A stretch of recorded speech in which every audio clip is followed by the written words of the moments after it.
ಇದು ಕಾಳಗವಲ್ಲ, ಸಂಸ್ಕೃತಿಯ ಹೆಮ್ಮೆ, ವೀರತನದ ಉಸಿರಾಟ, ಪರಂಪರೆಯ ಹೃದಯದಲ್ಲಿನ ಧೈರ್ಯದ ಆಟ.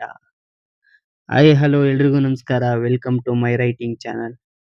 ಸೊ ಮೊದಲಿಗೆ ಎಲ್ಲರಿಗೂ ಶಿವರಾತ್ರಿಯ ಸಂಭ್ರಮಕ್ಕೆ ಶುಭಾಶಯಗಳು. ಸೊ ಇವತ್ತು ಶಿವರಾತ್ರಿ ದಿನ ನನ್ನ ಪಯಣ ಬಂದು ತಮಿಳುನಾಡು, ಕರ್ನಾಟಕ, ಆಂಧ್ರ ಗಡಿ ಪ್ರದೇಶದತ್ತ.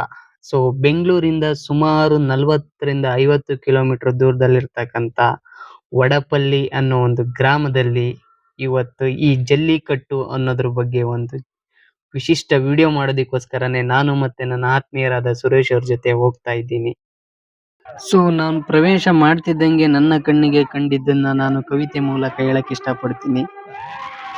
ಮೂಗುದಾರ ಹಾಕಿದ ಮಾರುದ್ದ ಹಗ್ಗ ಹಿಡಿದು, ಮೂಗುದಾರ ಹಾಕಿದ ಮಾರುದ್ದ ಹಗ್ಗ ಹಿಡಿದು ಕನ್ನಡದ ಕಂಪು ಬಾವುಟ ತೊಟ್ಟು, ಅರಿಶಿನ ಕುಂಕುಮದಿ ಸಿಂಗರಿಸಿದ ಬಾಹುಬಲಿಯನ ಕಂಡು ಮನರೋಮಾಂಚನಗೊಂಡೆ.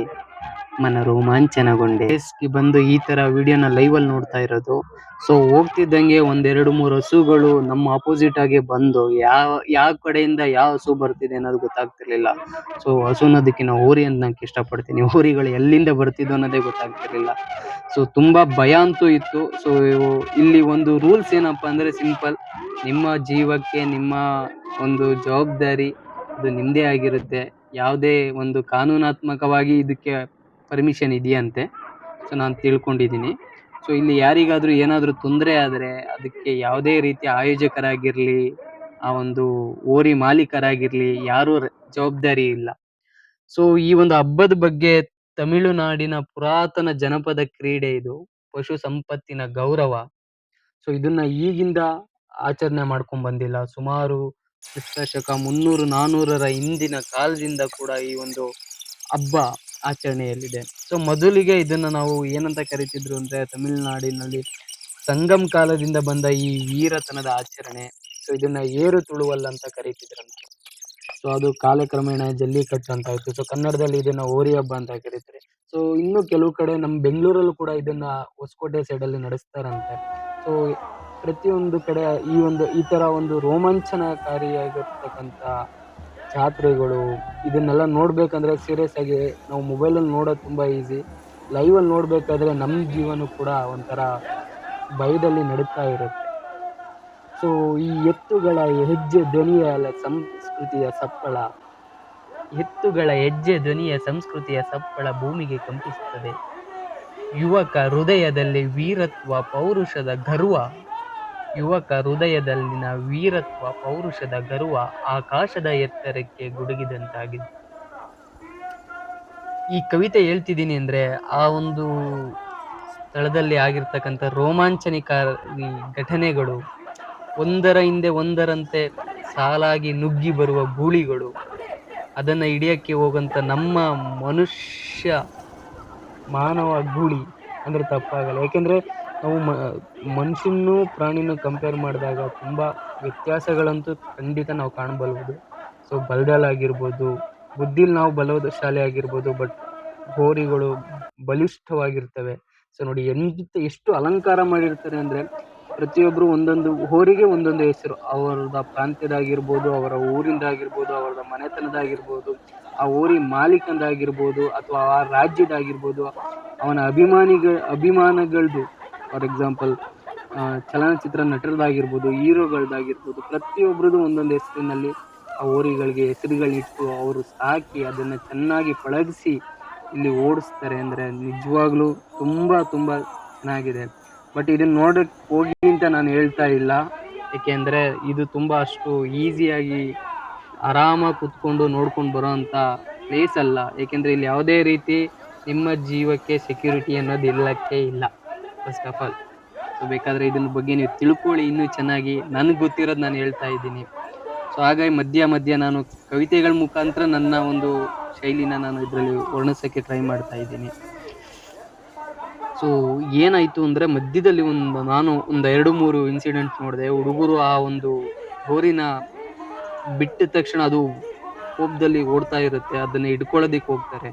ಸೊ ಅವಾಗ ಎಷ್ಟು ಜನ ಕೆಳಗಡೆ ಬೀಳ್ತಾರೆ. ಸೊ ಅದು ಹೋರಿ ಎಲ್ಲಿ ಏನ್ ಮಾಡುತ್ತೋ ಅನ್ನೋ ಭಯಕ್ಕೆ ಸೈಡಲ್ಲಿ ನಿಂತಿರೋರ್ ಮೇಲೆಲ್ಲ ಬೀಳ್ತಾರೆ. ಈ ತರ ಆದಾಗ ಏನಾಗುತ್ತೆ, ವಯಸ್ಸಾದವರಾಗಿರ್ಬೋದು ಶಿರಸಣ್ಣ ನೋಡ್ದೆ ಅಲ್ಲಿ ಏನಂದ್ರೆ ಹೆಣ್ಮಕ್ಳು ಕೂಡ ಅಜ್ಜಿದೀರು ಎಲ್ರೂ ಬಂದಿದ್ರು. ಎಲ್ರು ಸೈಡಲ್ಲಿ ಕಂಬಗಳ ಪಕ್ಕ ಟ್ರ್ಯಾಕ್ಟರ್ಗಳಾಗಿರ್ಬೋದು, ಗಾಡಿಗಳಾಗಿರ್ಬೋದು, ಬೊಲೊರೋ ಗಾಡಿಗಳಾಗಿರ್ಬೋದು, ಟಿಪ್ಪರ್ ಗಾಡಿಗಳು. ಸೊ ನೋಡಿ ಇಲ್ಲೆಲ್ಲ ನಿಂತಿರೋರೆ, ಇಲ್ಲೆಲ್ಲ ನಿಂತ್ಕೊಂಡು ಆರಾಮಾಗಿ ನೋಡ್ತಿರ್ತಾರೆ. ಸೊ ಯಾವಾಗ ಯಾವ ಹಸು ಯಾವ ರೀತಿ ರಿಯಾಕ್ಟ್ ಮಾಡುತ್ತೆ ಅನ್ನೋದು ಯಾರಿಗೂ ಗೊತ್ತಿರಲ್ಲ. ಸೊ ಇಂಥ ಪ್ಲೇಸ್ಗಳಲ್ಲಿ ಹೋದಾಗ ತುಂಬ ಹುಷಾರಾಗಿರಿ ಅಂತ ಹೇಳಕ್ ಇಷ್ಟಪಡ್ತೀನಿ. ಸೊ ಈಗ ಹಾಗೆ ನೋಡಿ, ಇವಾಗ ನನಗೆ ತುಂಬ ಇಷ್ಟ ಆಗಿದ್ದು ಅಂದ್ರೆ ಕರ್ನಾಟಕದಲ್ಲಿ ಕನ್ನಡದಲ್ಲಿ ಅವ್ರು ಅನೌನ್ಸ್ ಮಾಡ್ತಾರೆ. ಸೊ ಜೈ ಕರ್ನಾಟಕ ಅಂದ್ಬಿಟ್ಟು ನಮ್ಮ ಕರ್ನಾಟಕದ ಗೂಳಿ ನನಗೆ ನಿಜವಾಗ್ಲೂ ತುಂಬಾ ಇದನ್ನ ನೋಡಕ್ ಇಷ್ಟ ಆಯ್ತು. ಯಾಕೆಂದ್ರೆ ಅವರು ಅಲ್ಲಿ ಯಾವುದೇ ಭಾಷೆಯ ತಾರತಮ್ಯ ಇಲ್ಲ, ಅಕ್ಕಪಕ್ಕದ ಗ್ರಾಮಗಳು ಸೇರಿ ನೋಡಿ, ಇದು ನೋಡೋದಕ್ಕೆ ನಂಗೆ ತುಂಬಾ ಇಷ್ಟ ಆಗಿದ್ದು.